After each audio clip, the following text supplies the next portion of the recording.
Bonjour à tous, je vous retrouve aujourd'hui dans une nouvelle vidéo. Aujourd'hui nous allons comprendre comment Emmanuel Macron a pu perdre sa majorité parlementaire à l'Assemblée nationale. Dans un monde dominé par la précipitation, l'angoisse et l'invective, nous vous proposons « Je veux juste comprendre ». Tous les 5 ans, les Français se rendent aux urnes environ début mai pour élire le nouveau chef de l'État français. Un mois plus tard, à la mi-juin, se tiennent les élections législatives. Élections où, à nouveau, les Français se prononcent pour élire les députés de leur circonscription. Comme les deux élections sont rapprochées, les Français ont tendance à répéter leur vote, à suivre leur trajectoire politique. Ce phénomène-là permet de dégager à l'Assemblée nationale une majorité de députés, c'est ce qu'on appelle la majorité parlementaire. Cette majorité de députés est de la même étiquette que le président de la République. Donc par exemple, le président de la République est de l'étiquette La République En Marche, et bien sa majorité parlementaire à l'Assemblée nationale est aussi de La République En Marche. On peut l'appeler aussi la majorité présidentielle, vu qu'elle est de la même étiquette politique.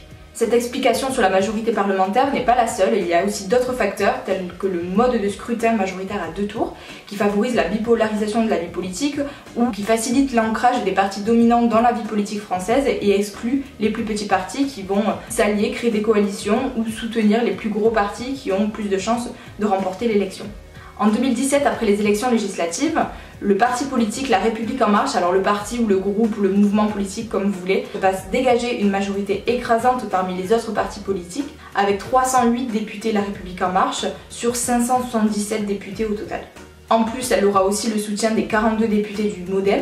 L'intérêt d'avoir une majorité parlementaire à l'Assemblée nationale, c'est que d'abord elle va renforcer la légitimité du chef de l'État, qui a été élu un mois avant. Elle va légitimer sa trajectoire politique, mais surtout cette majorité va lui assurer un soutien considérable à l'Assemblée nationale, et donc une certaine stabilisation politique, puisque les députés suivent la trajectoire politique du parti dont ils sont issus.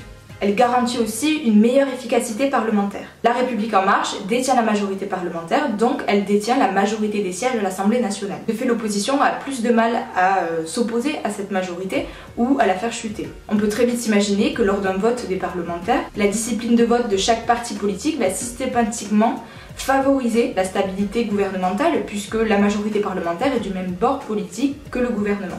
En gros, plus ils sont nombreux, plus il y a de votes identiques et plus les décisions qui sont décidées par le gouvernement ont de chances d'aboutir. Entre vous. Allez, bonsoir. Merci Monsieur le Président Mélenchon. Mais depuis mardi dernier, Emmanuel Macron a perdu la majorité absolue parlementaire à l'Assemblée nationale avec la création d'un 9e groupe politique. Ce groupe se nomme Écologie, Démocratie, Solidarité. C'est officiel depuis 20 minutes et c'est un désaveu pour Emmanuel Macron. Le groupe La République En Marche vient de perdre symboliquement la majorité absolue à l'Assemblée nationale. En cause la création d'un nouveau groupe politique avec des députés dissidents. Écologie, Démocratie, Solidarité. Il détient une coprésidence paritaire avec Paula Forteza, qui est une ancienne députée La République En Marche, et Mathieu Orphelin, qui est lui aussi un ancien député La République En Marche. Ce nouveau groupe politique se compose de 17 députés, alors il en prévoyait 20 à la base, mais aujourd'hui on en a 17, dont une partie s'est désolidarisée du parti d'Emmanuel Macron, il y en a 7 au total. Leur but c'est de peser dans les décisions importantes à venir, à la suite de la sortie de crise, et de ne pas répéter les erreurs qui ont été commises à la suite de la sortie de crise de 2008, où justement comme réponse on avait apporté la relance économique. Deuxième type de décision, les ressources du Fonds monétaire international ont été instantanément doublées.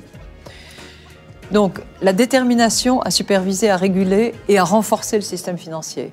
Ici, le but, c'est de ne pas établir ces mêmes erreurs-là, selon eux, mais eux souhaitent traiter la fin de la crise avec justice sociale et justice environnementale. Ils veulent proposer des mesures plus justes, comme par exemple la taxe sur le patrimoine à court terme, ou un meilleur investissement des collectivités territoriales pour favoriser et faciliter la transition environnementale. Il faut savoir aussi que ce groupe est essentiellement composé de femmes, 65% de femmes, dont un de leurs engagements est la lutte en faveur de l'égalité homme-femme.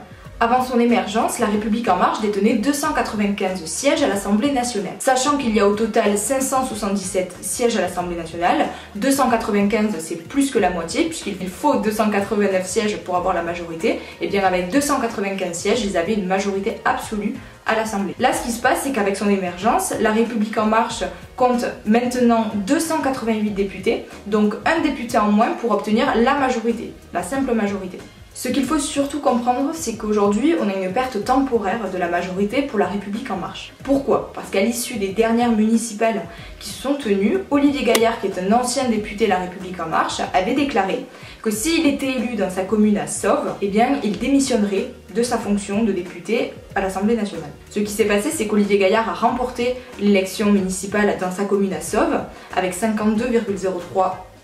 Et donc, forcément, il va démissionner. Donc sa place vacante à l'Assemblée nationale attend sa suppléante qui est Catherine Dauphès-Roux, qui est du parti La République En Marche aussi. Et donc il se pourrait que lorsqu'elle arrivera à l'Assemblée nationale, le groupe La République En Marche récupère le député qui manque pour réobtenir la majorité. À la suite de toute cette vague médiatique qui a tourné autour de ce sujet-là, on peut se poser la question, est-ce qu'on peut considérer ça comme une trahison? Les Françaises et les Français, ils veulent pas de chicaya, ils s'en foutent de ce groupe parlementaire. La semaine dernière, on nous annonçait 58 députés dans ce groupe qui n'en comportera peut-être même pas 20. Donc tout ça pour dire aussi que pour moi c'est un aléa de la vie politique. Mais bon courage aussi pour justifier d'avoir été élu avec Emmanuel Macron sur ses affiches et qu'au bout de 3 ans se rendre compte subitement que les choses ne vont plus. Ou est-ce qu'on peut considérer ça simplement comme une désolidarisation et porter de nouvelles valeurs qui ne sont pas portées par le parti La République En Marche? Après, comme tout phénomène politique, ça suscite des critiques, des incompréhensions, des débats. Voilà, cette vidéo est terminée, j'espère qu'elle vous aura plu. On se retrouve vendredi prochain pour une nouvelle chronique Je veux juste comprendre. Bye.